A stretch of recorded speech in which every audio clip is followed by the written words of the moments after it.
I got my son and my family out here trying to teach them about unity and love and King legacy.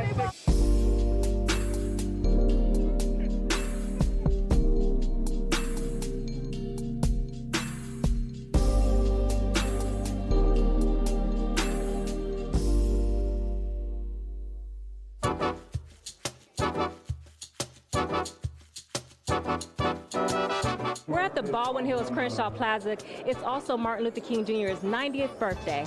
Can you tell us why you think it's important for us to continue to celebrate and honor Dr. King's legacy? It's critical for humanity.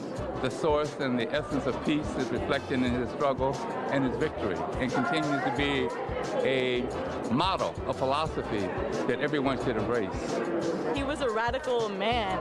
He was a radical thinker, and when he spoke, he brought people together on platforms that were never, didn't exist before him. Washington, D.C. is causing so much divisiveness, not bringing people together. King's message was to bring folks together and to work toward solving our problems.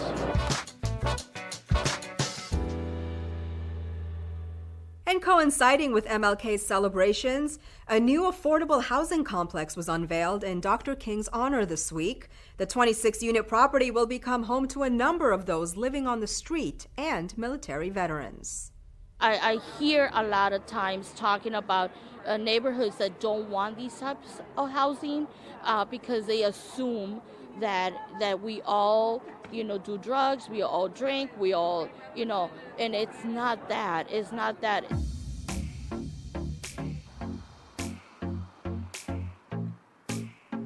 This is a homeless housing development on Martin Luther King Boulevard. We want to have people moved in, and we want to have a celebration on Martin Luther King weekend. 3, 2, 1, yeah! Anything can happen to anybody. We want to be prepared for these situations. We believe that holding up the traditions and the spirit of Martin Luther King means reaching out and making sure we take care of the least of these. We are educated people. We are people that have careers, have had careers. We are people that want to make a change.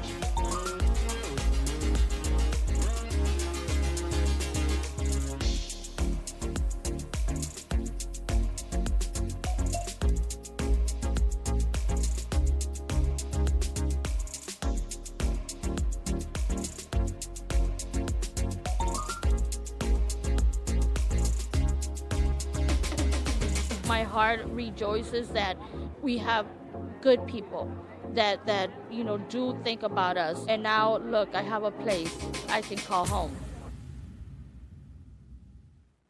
They were some of the most vicious acts of terror in LA's history.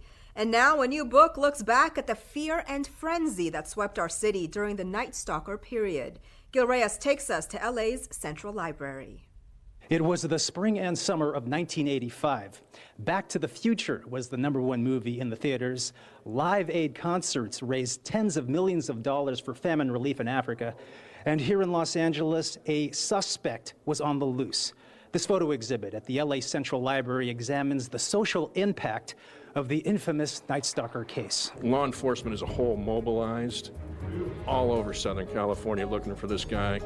This guy was serial killer Richard Ramirez, the subject of retired LAPD officer Glenn Martin's new book entitled Satan's Summer in the City of Angels, the social impact of the Night Stalker. And it was a time when nobody thought they were safe. So, yeah, I suppose you could look at it as a reminder, but it's a retrospective on how awful that summer was. We went from, in 1984, the Olympics, where everybody was thrilled, to a year later, and all of a sudden, the whole community is terrorized. Dean Musgrove, former photographer at the now defunct LA Herald Examiner, and his crew took many of the photos now in the book, including this one of the East LA neighbors who chased and held Ramirez until the cops arrived. He was eventually convicted of 13 murders, as well as several rapes and burglaries. The photos during this manhunt are now on display at downtown Central Library, which purposely omitted any photos of the killer. Proceeds from the book benefit the library and photo friends of the LA Public Library. We're all volunteers. We're all people who love Los Angeles history and photography. And we basically do programming to support the photo collection. And what a collection! The LA City Library has 120,000 archive photos available. It's a resource for authors, for the motion picture industry. We do charge a fee, though, because they do help benefit the photo collection. People can get copies. We make prints. We can do 8x10 prints all the way up to 42-inch prints. So we can fit a variety of needs. People can go to TESSA, T-E-S-S-A, .lapl.org. That is our digital portal. For writers and documentary filmmakers, it would be criminal if you didn't. The photo exhibit is on display at the Tom Bradley wing of the Central Library. Admission is free. For more info, visit lapl.org. It's been 25 years since the Northridge earthquake. Since then, have we become better prepared for the next one? That was the question being asked by Councilmember Bob Blumenfield as he looked back at the devastating earthquake. 25 years ago, on this very day, a powerful earthquake rocked Southern California and forever altered the lives of so many, including lives lost. As horrific of an incident as it was a shining day for LA City workers because the city, family, the employees came together and really helped put LA back together again, helped put the valley back together again. There's a lot that we need to do to get ourselves fully prepared.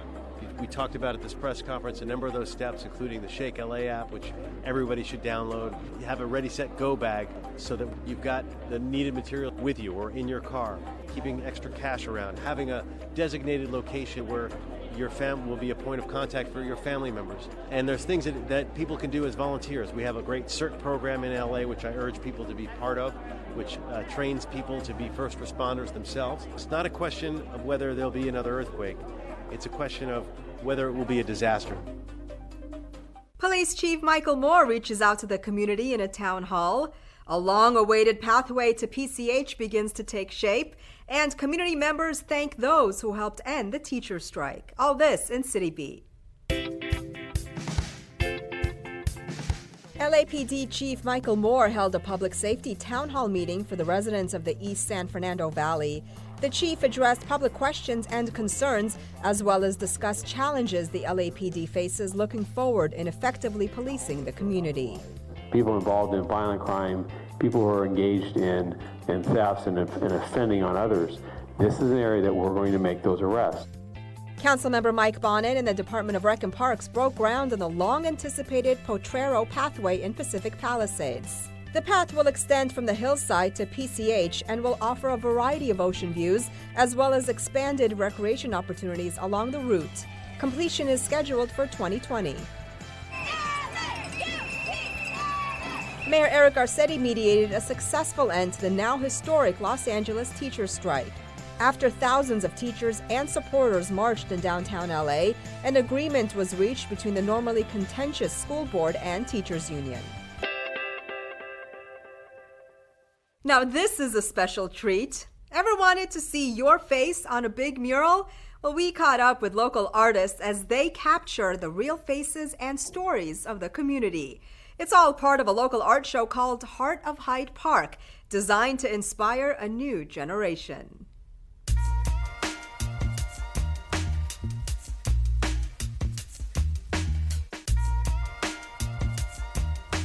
The project is called Heart of Hyde Park for a reason. It's focused on creating a mural for the corner of Slauson and Crenshaw, which is one of the most important intersections in this neighborhood. By me being growing up in this community, I thought that I was able to give voice and relate, and really just wanted to be a part of it.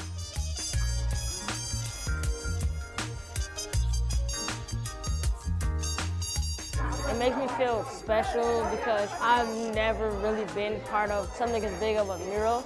My older siblings are jealous, and my younger siblings don't really care. I actually didn't think I would make it onto a mural before. The most important element of depicting community members on the mural is that they see themselves in a way that recognizes that they're important. So many times in communities, the everyman gets overlooked for, people from either outside of the community or people on TV or whatnot. But each person has an important voice and an important talent. So I think it's just important that we elevate them and depict them in ways that shows how important they are to us. Our goal is to have them be involved in what seems like an art project, but really is a civic project. Many of the people that we are featuring are those community members who think about how to make this neighborhood a better place. I really want to create the next public artist in Los Angeles. It's kind of the way that I want to give back to communities, because I can only paint so many murals, but if I create more muralists, then they can create more murals around the city and beautify it. This can get my name known because I do want to be a politician. So people can look back on this and say, hey, wasn't that the kid on the bank in Hyde Park? Wow, that's crazy that he's the president now. This next story is for the rockers in all of us. Now, I'm having flashbacks of my Prince vinyls. Want a super cool way to spend your next Saturday? Why don't you swing on by the Rock and Roll Flea Market at the Regent Theater for a taste of your favorite music legends, vintage garb, food, drinks, and lots of other sweet swag.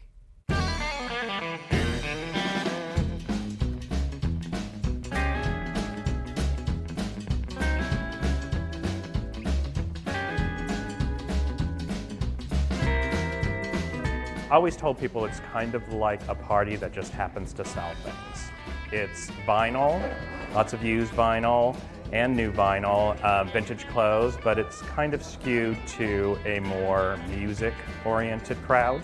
We do have little collectibles and some old musical instruments.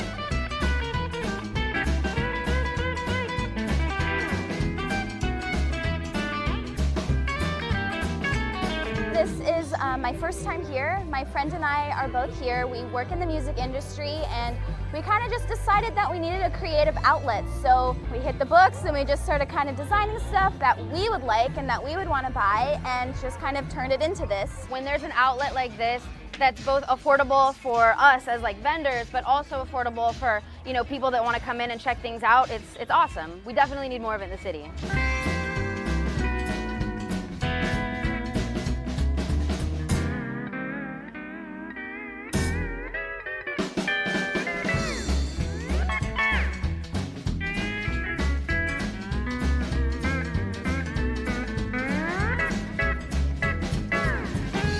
There's music, there's cool people, cool stuff. It's just a lot to see. You can walk around, come here for an hour, shop, and just have a really awesome Saturday.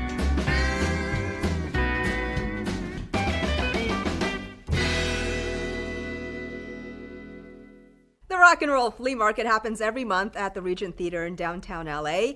You know the drill. Visit rnrflea.com. Learn all about yummy Japanese food, buy a special gift for that special someone at a Valentine's pop-up, and a treat not only for your eyes, but for your taste buds too. All this and things to do. Your next culinary adventure awaits at the 2019 Japanese Food Expo.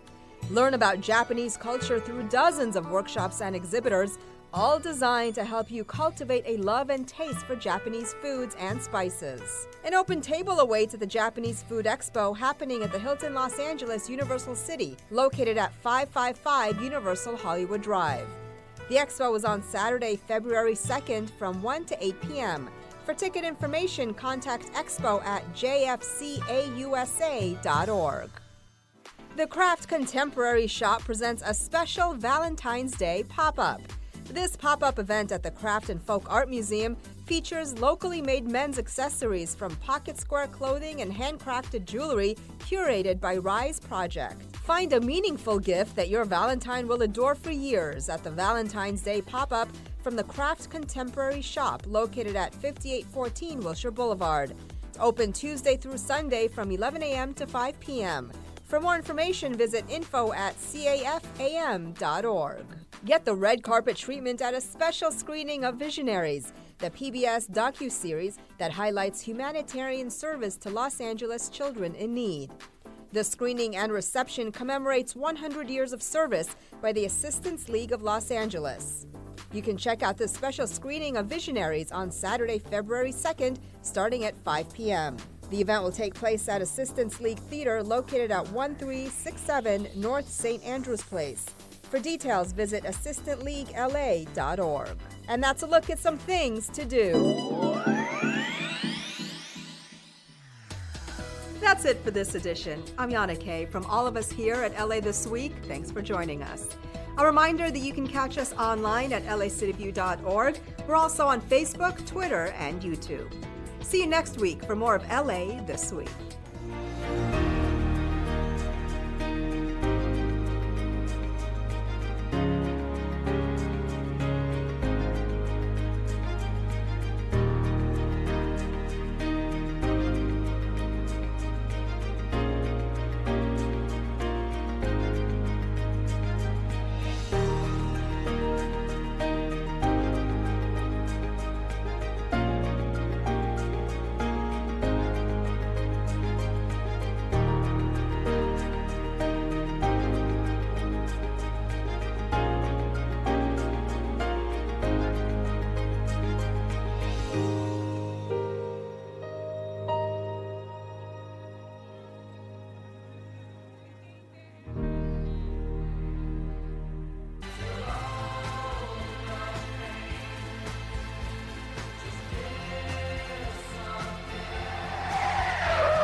If you're in an accident, just stay. Call 911. Help if you can. You might save someone's life. Obey the rules of the road.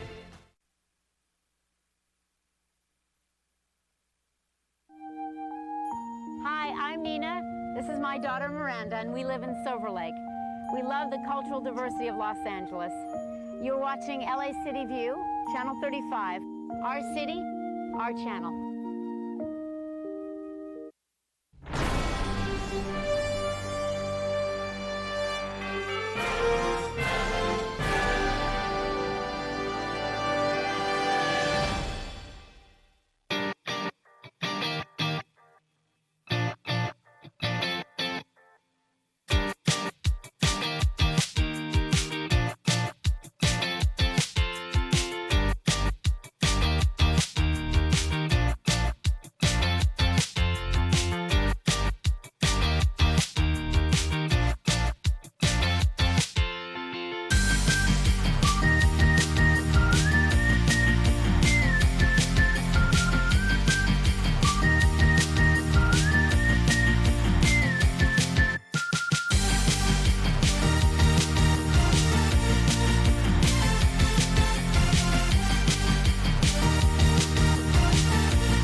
It's Tuesday, January 29th.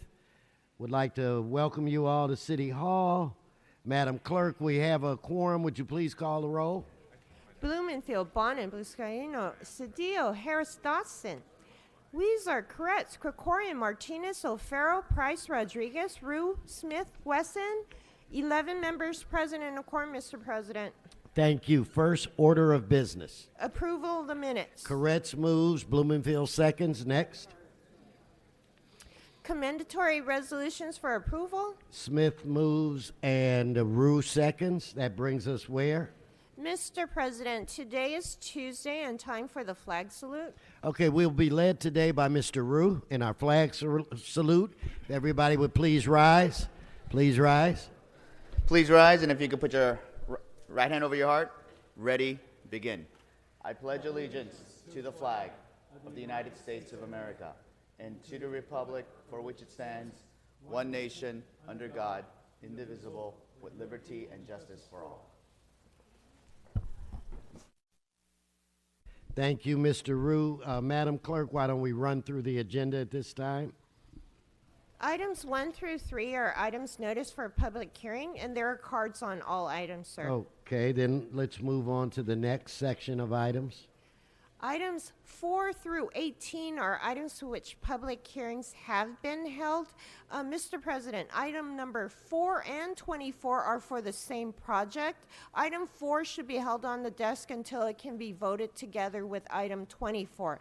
Furthermore, item 18 is a budget and finance report that was submitted without recommendation. A motion is required for 18. Okay, so why don't we hold those 3 items? I'd like to just check with Mr. Krikorian. Mr. Koretz? I'd like to ask that we receive and file 18A. Okay, so ordered. Mr. O'Farrell? Thank you, Mr. President. I'd like to call 17 special, please. Let's hold 17, and let's prepare to vote on the remaining items. Madam Clerk, if you please open the roll, close the roll, tabulate the vote. 12 ayes. Okay, that brings us where? Items 19 through 30 are items which public hearings have not been held. 10 votes are required. Okay, so without objection, those items are now before this body. Do you have cards on these items? Yes, sir. There are cards on 19, 20, 21, 22, 23, 24, 25, 26, 27, 28, 29, and 30, sir. Okay, so that brings us where? We'll hold those items. That takes council back to presentations, items called special, or general public comment, sir.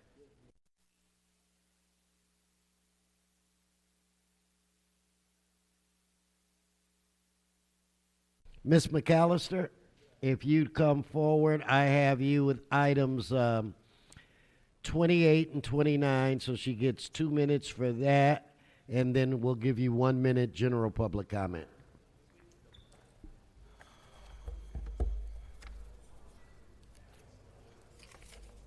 Okay, good morning, Mr. President. 28 and 29. I'd like to say that I'm disappointed in these these agendas here. 28 relative to the prevention of AIDS. I think you need to do more work in the gay community than just throwing out money. For instance, African American men are not being shot down and killed because they're gay. They're out there prostituting, dressed up as women, and then going to bed with men. Men don't know they're women. So they're giving them blowjobs, and then after that, the man find out it's a man, they blow his head off. So don't come in here, O'Farrell, talking about black men are being killed because they're gay. That's not true. You need to do some education. If they're going to prostitute, which is illegal, let the men know that they're men. Then they won't be killed. Okay? So that's why they're being shot. So let's be truthful about this HIV and give them some more information about how to prevent from getting HIV. And the best prevention is to quit sleeping around. Okay, now, relative to reactivating and restoring council district here, that's number 29. I think that we need to concentrate more on not fixing of districts, but building housing for the homeless. Now, Mr. President, I'd like for you to look into this. These new agendas have items on here that were never discussed in council meeting. And when they say they were discussed, they don't let us talk about them. All they put in here now about lights and stuff like that. These items have not been talked about now, especially the Finance Committee. You can't even go on the web and hear their meetings. We're supposed to be able to go on the web and listen to these meetings. They're not there.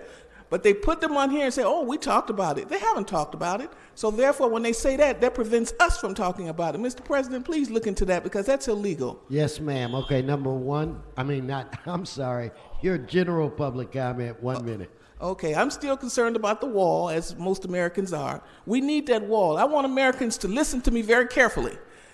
Don't listen to what they say, watch what they do. The Democrats have been talking about a wall for years, and at the same time they were talking about wall, they were smuggling illegal aliens into this nation. Now, in May of 2016, Nancy Pelosi went to Mexico and talked and met with the Mexican president, Enrique Pena Nieto. Now, he was in office from 2012 and 2018. He is now being charged with taking $100,000 from the drug cartel led by El Chapo Guzman. Now, Nancy Pelosi was there in Mexico. This was published yesterday. Remember, I predicted this last week. I know how to read people, okay? Now, they've just published this last week that Nancy Pelosi and these Democrats are taking money from the drug cartels to keep that border from going up. See, once the border come in, they can't smuggle in the drugs. Nancy and a lot of them in Congress are on drugs, I believe. This is what I believe. They're on drugs, and they're getting money from the drug cartels. Okay, thank you, Ms. McAllister. Let's get Mr. Herman, and you have items 1 through 3, 19 through... Signed up on all the fucking shit like I do all the time. Signed up on every 30, item. and then your general public Of course, comment. I won't be able to speak and on 60 and 70 about Mr. Herman, please. Madam Clerk, Madam City Attorney, Mr. Herman is the last multi-comment speaker, so after him it's closed. Yes, Mr. Herman. So, as you already know why I'm here, and part of this budget here in my hand is discuss why we still have REAP. Why do we have REAP? We have more people homeless in the United States and the state of California because of Nancy Pelosi and Kamala Hunt. And so, for example, we're installing the name of Jeff Goldblum on the Walk of Fame. As you may know it, the Walk of Shame, because we allow pedophiles and homosexuals to do their thing on Hollywood, bro. But because of the installation of the name Jeff Goldblum off of 666 Hollywood Boulevard, oh, I'm sorry, correct me, Miss City Attorney, I'm not on topic. 6656 Hollywood Boulevard.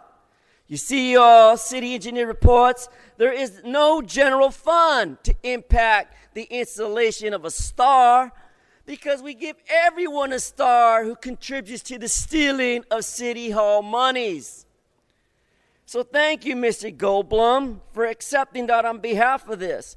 But now regarding HIV and my tenure working at County USC, back in the days when AIDS was everywhere, and I was wrapping you dead motherfuckers in those plastic bags and tagging you and taking you to USC's second floor morgue and stacking you 4 feet deep. You don't remember that?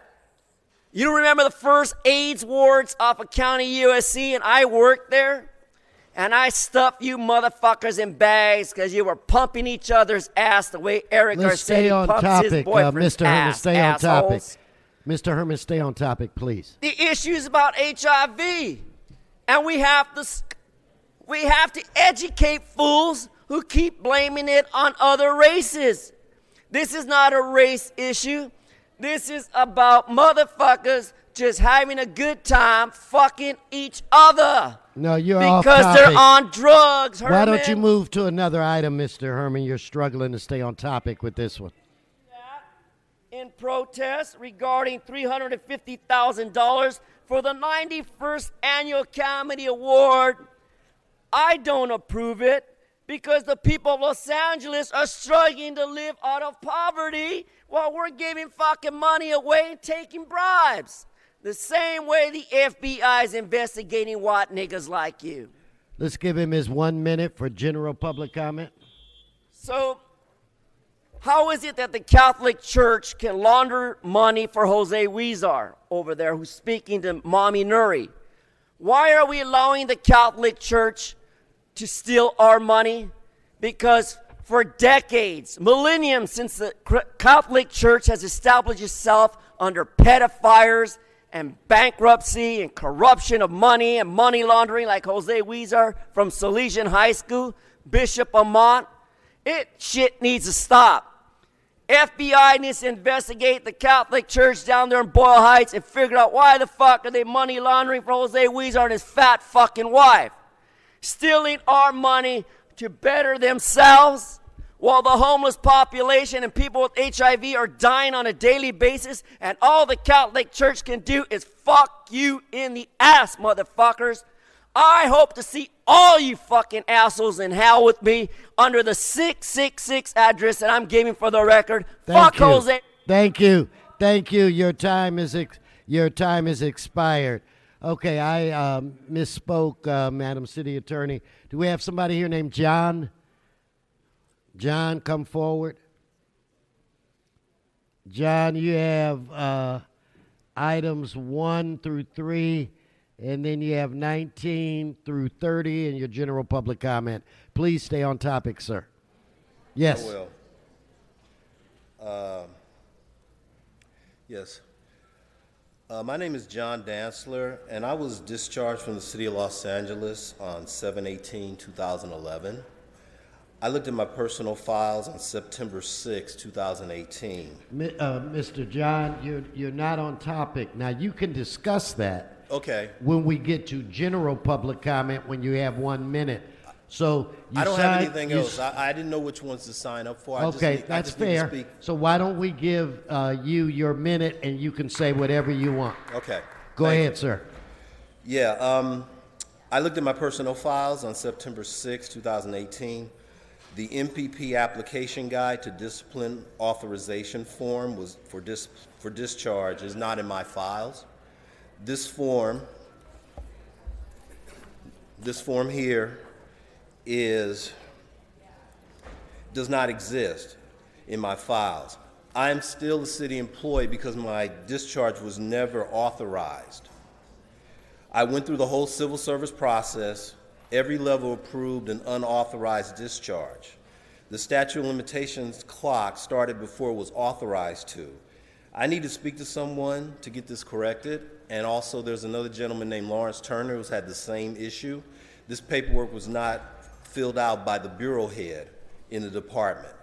So as far as I know, no one has ever authorized my discharge. They went forward without authorization, and I know that is not supposed to happen. Thank you, Mr. John. Thank you. I'd now like to call, do we have Eli Malkin? Please come forward. 1 minute. General public comment. Mr. President, I wanted to address item number 8 that was on your consent agenda. I'm the appellant on that matter, and I would respectfully request 3 minutes if you would indulge me. Madam City Attorney, hold his time.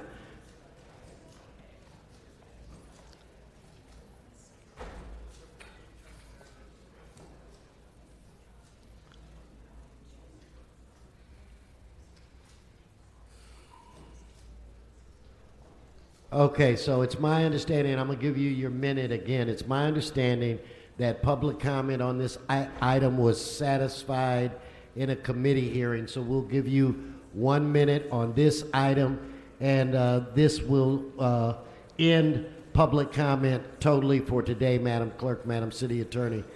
Okay, sir. Okay, my name is Eli Malkin. I am the appellant on this matter.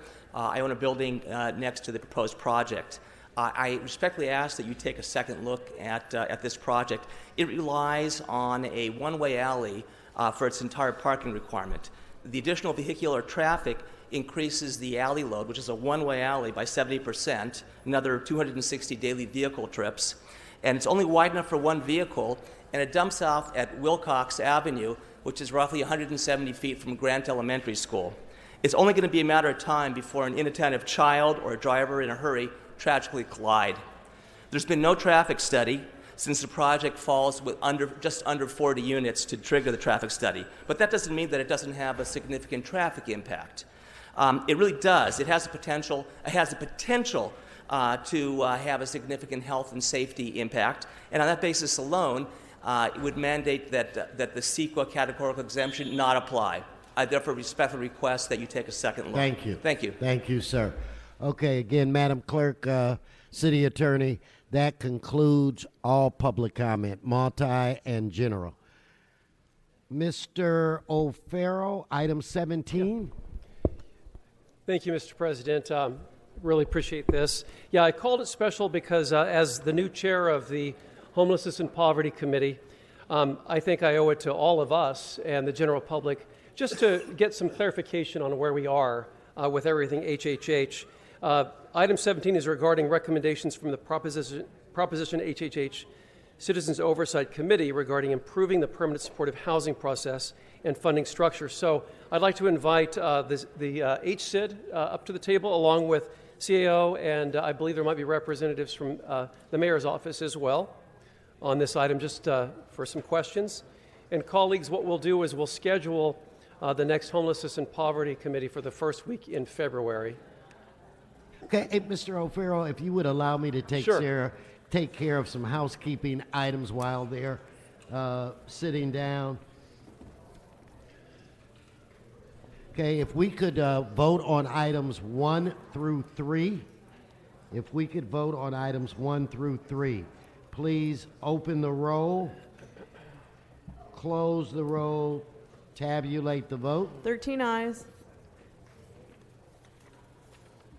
Let's vote on item 4. Let's open the roll. Mr. President, 4 and 24 are for the same project, so they need to be voted together, sir. Well, let's hold that, and let's just vote on 19 through 30. Items 19 through 30. Let's open the roll, close the roll, tabulate the vote.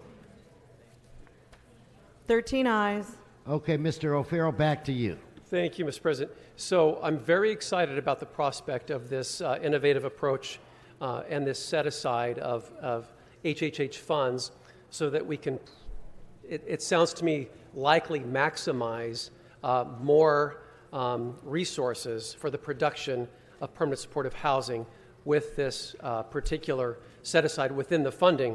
So what I'd like you to do, gentlemen, is just walk us through this pilot and some of the some of the specifics related to the pilot and how you feel it will be beneficial to the overall effort of producing these units and, of course, the wraparound services that voters have also approved in relation to Measure H from the county.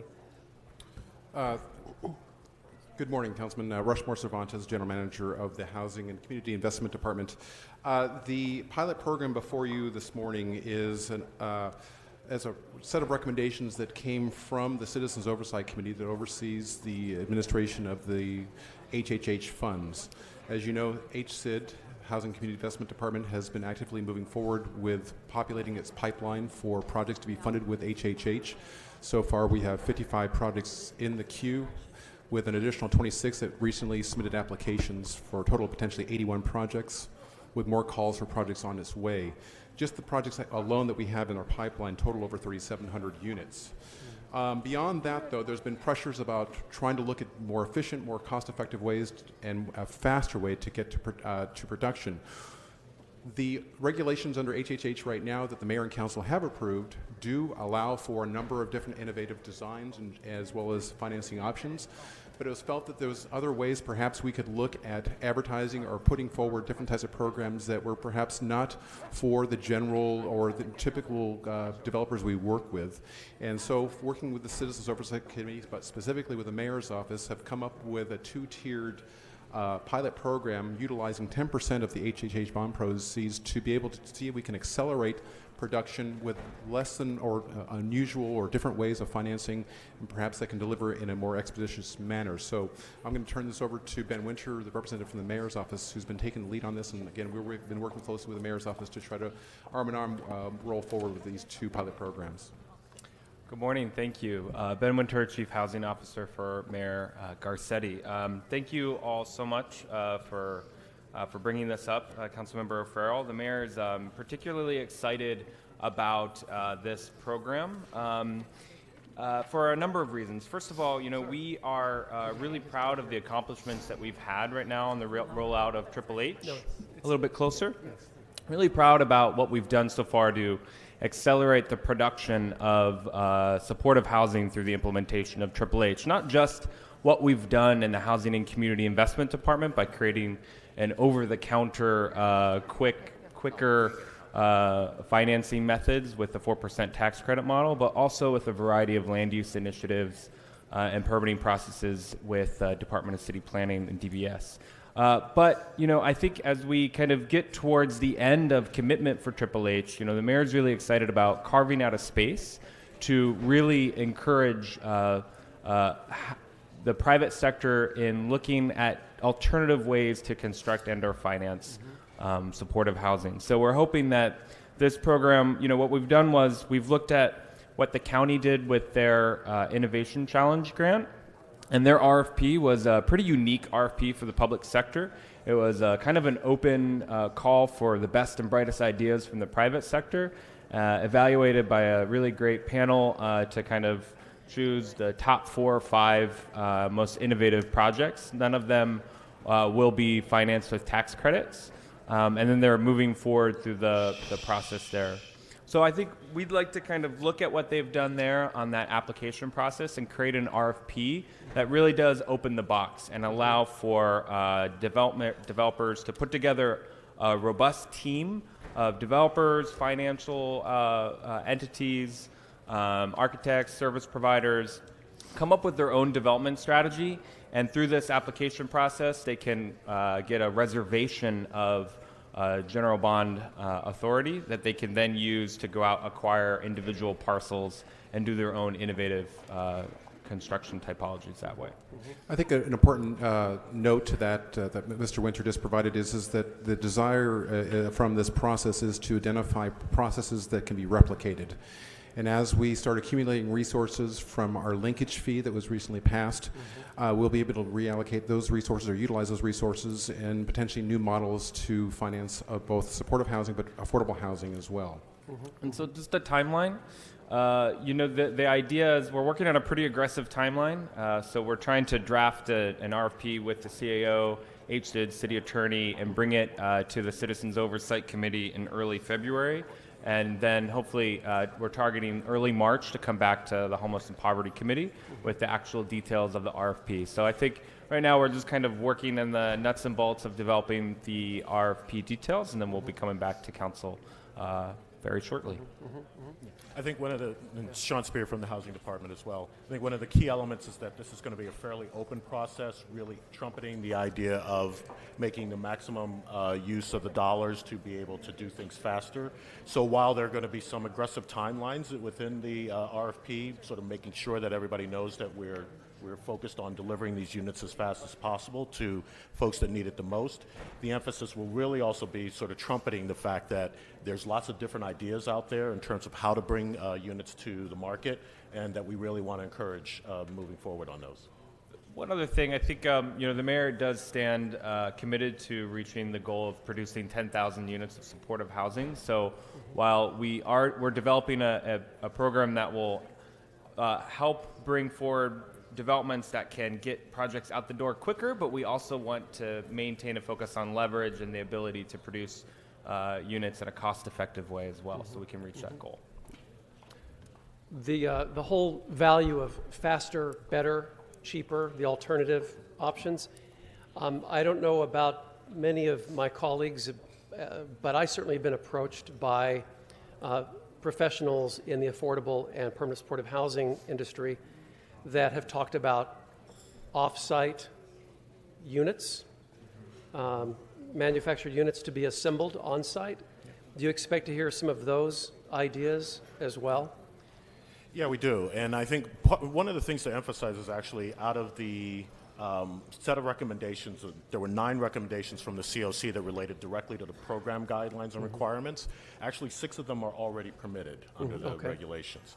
One of the things that we have seen is that there have been some prefab applications that have been submitted that we've approved. There's also been non-tax credit deals that have been approved through the process. But we want to emphasize that this is really an opportunity for folks that have programmatic ideas, things that we can replicate going forward to really bring those ideas to bear. We'll look at all of it, look at and where we can actually support those. And how wide a net have you cast for participants? And is there a geographic focus, or is it pretty much within the city limits anywhere in Los Angeles? Just to give you a perspective, Councilman, the County of Los Angeles, their competitive procurement was offering up $4 million, and they received over 50 applications, over 50 proposals. So with $120 million, I anticipate we're going to get well over that 50-plus number. It's not going to be specific to the City of LA. We're going to look at any and all options that are available. And I think it's important to note that the prefab, the shipping storage containers off-site, there's been this ongoing discussion about this premature or immature industry versus that of the traditional financing of affordable housing, supportive housing, and it's trying to find that linkage between the two where there's a possibility, or if there isn't necessarily a direct connection, there's other financing options to be able to make those things happen. Because it's not just about construction costs, it's an overall economic decision we're making here, or a series of economic decisions to try to promote that type of industry here locally. I've long believed a one-size-fits-all approach for solving homelessness is not something that's going to be the best for us. There are different models that we can draw from. How about in relation to, there's the whole conversation about acquiring properties, but there's also the conversation about utilizing city properties, both for the bridge housing and then the permanent supportive housing and the RFPs that could go along with that. I know that's kind of a different conversation. However, perhaps this innovation category could mix in with those objectives as well. Yes. Do you sense that that's a possibility? Absolutely, Councilman. The HCID has been given the authority to develop 50 city parcels of land. Additional parcels continue to become available by the council offices, looking at parking lots and other types of underutilized lots, and we always look to see if there's an opportunity either for bridge housing or permanent housing or a combination of the two. And how about partnerships? I don't want to dial too deeply into this right now. We can hear a lot of this in committee, but there are instances where the city will own a lot, and right next door, literally tied but owned separately, might be another opportunity lot that we can partner with an existing property owner to produce a better economy of scale in terms of the production and then the services that go along with it. I would like to see that on the table as well for these options. Did I hear you correctly in that the framework would come back to council committee in March for this pilot project? Yes. Okay, terrific. And some of my colleagues might have questions related to this as well. No one on the board at this point. All right. So what I've done also, colleagues, is I've introduced a motion this morning and instructed HCID to report on the status of Prop HHH bond funds and our city's strategy for achieving its HHH housing unit goals. The report should include a status on all projects on the Prop HHH pipeline, number of units anticipated to be developed with the funds, the per unit cost. There's a lot of mystery surrounding the per unit cost, and I want to get to the bottom of that. Timeline for project construction completion and any forthcoming new strategies to meet the city's supportive housing unit goals. So I thank all of you, and I look forward to hearing more about this and getting more in production for those affected by homelessness. Thank you. Thank you. Thank you, guys. Mr. O'Farrell, thank you very much. Okay, members, let's prepare to vote on this item. Madam Clerk, please open the roll, close the roll, tabulate the vote. 14 ayes. That brings us where, Madam Clerk? The answers on this. Council has motions for posting and referral. They're posted, they're referred. Announcements, members, announcements. If all would please rise for adjourning motions. If all, Mr. Herman, please don't disrupt the meeting. If all would please rise for adjourning motions. I'm going to look to my left side, Mr. Blumenfield's side. I don't see any adjourning motions to my left. I'm now looking to my right, Mr. Krikorian's side. Any adjourning motions? Mr. Smith? Mr. Smith. Thank you, Mr. President. I ask the council to adjourn in the memory of Robert Geminder. Bob, as he was known, was born in 1935 in Roszklaw, Poland, to a Jewish family. Upon the outbreak of World War II, his family was forcibly relocated to Stanislaw, a city under occupation of the Soviet Union. In 1941, when the Nazi Germany invaded Soviet Union, Stanislaw fell under heavy bombing, during which time his father suffered a fatal heart attack. His mother sent his brother to him and him to live with their family near Krakow, Poland. Bob's brother was soon sent back to their family, and Bob stayed another 3 months where he was neglected and underfed. After reuniting with his family, Bob, his mother, and his stepfather, and his brother made their way to Warsaw. After the uprising in the summer of 1944, they were sent back to Auschwitz concentration camp. Just before the train arrived to Auschwitz, they managed to escape through the hatch of the roof in the car and hid in a nearby village until they were liberated by the Soviet troops in January of 1945. He experienced all of this in his life before he was 10 years old. Bob's family left Poland to come to the United States in 1947 and moved to Pittsburgh. He served in the U.S. Army and then moved to Los Angeles to begin his career as an engineer, where he lived the rest of his life. In remembering Bob's life, we should note that all this past Sunday was the International Holocaust Remembrance Day. And then the passing of Robert Geminder shows us the importance of recognizing this day, as it only grows with each passing year as the horrific events themselves fade into living memory. Robert was recognized for his duty to tell his story. He did so in many places, including the Holocaust Museum, the Museum of Tolerance, and a speaker series that was started by my predecessor, Councilman Englander, in the 12th District. With Robert's passing, it now falls to us to remember and preserve his stories. Not only those who perished, but the heroic and inspiring individuals like Bob, who resisted and survived to outlast the Nazi regime and rebuild a more peaceful, tolerant, and just world in the ashes of World War II. Bob is survived by his children, Ellen, Mindy, and Shia. A funeral will be held tomorrow, January 30th, at Mount Sinai Memorial Park. Thank you, Mr. President. Thank you, Mr. Smith. Mr. Koretz. Thank you, Mr. President. It's with a heavy heart that we remember restaurateur Alan Cantor, son of Cantor's Deli founder Ben Cantor. Alan died last Friday at the age of 82, and sadly almost a year after the passing of his oldest son, Gary, who we mourned here last year. Cantor's Deli, a staple in the community since it opened in the 1930s in Boyle Heights, was later moved in 1953 to its current location, the old Esquire Theater building at 419 North Fairfax, and became a 24-hour restaurant and one of the first in the city. Now in its 71st year, Cantor's Deli is arguably LA's best-known deli, and his family announced his passing on the deli's Facebook page, pointing out that he kept his family legacy alive and built an LA landmark.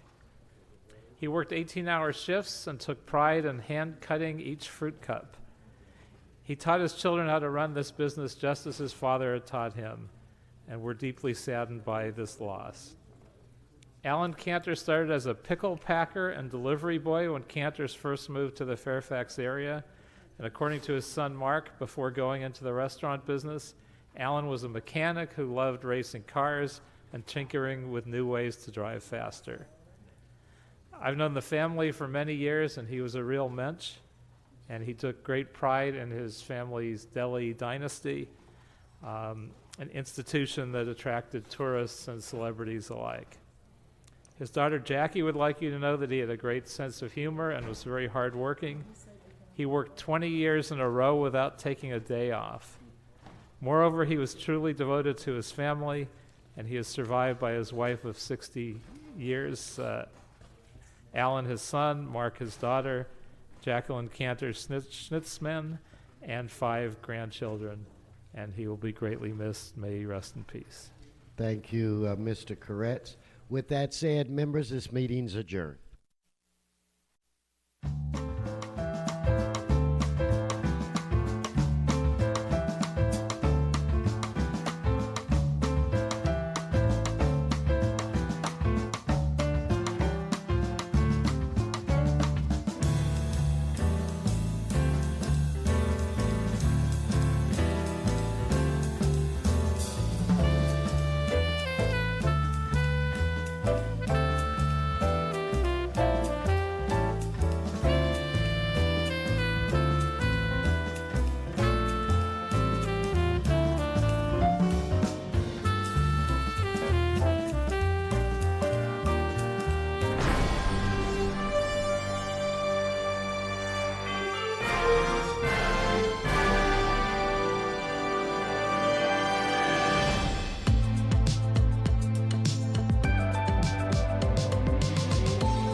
Wilmington and San Pedro have always been the gateway to Catalina since back in the late 1800s. My father, myself, and a friend of mine started Catalina Express along with my brother Tim in 1981. And we came in to actually replace the seaplanes that were at that point going out of service. So what we needed to do was replace that service with fast boats. So we went out, we bought one boat. It was a 50 passenger, and we started out with doing 3 runs a day. Well, about 1 million to 1.2 million people go to and from Catalina on an annual basis.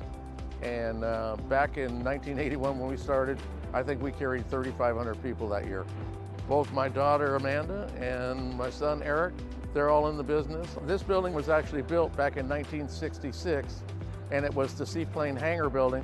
They'd take off underneath the Vincent Thomas Bridge. Our goal was really to make it so people felt their trip started when they got here. There's bocce ball courts here located on premises. There's also a putting green. We got fire pits when it's chilly out, and people do seem to feel like they're on their way to Catalina as soon as they walk through the gate. Wilmington used to be the location for the freight service here to the island, and to bring them both onto the same property has been a home run. The Port of Los Angeles has been a real partner in this all the way along. They worked very well with us in trying to come up with a solution for this move. And I think that what we've come up with is one of the best locations we have. When we brought our employees back to this location, we were able to bring 100 employees back this way. Catalina Express employs approximately 325 employees in total, with the vessel crews and administration and ticket sales and the terminal facilities. Avalon Freight Services employs approximately 26 people, with operating the 2 vessels that we have, as well as the warehouse here and on the island. The island is always growing. It's been an exciting part of being not just in passengers, but also in freight now. A normal week of freight going to Catalina Island is 5 days a week, 15 trailers. It's shipping fuel, it's food, it's beverages,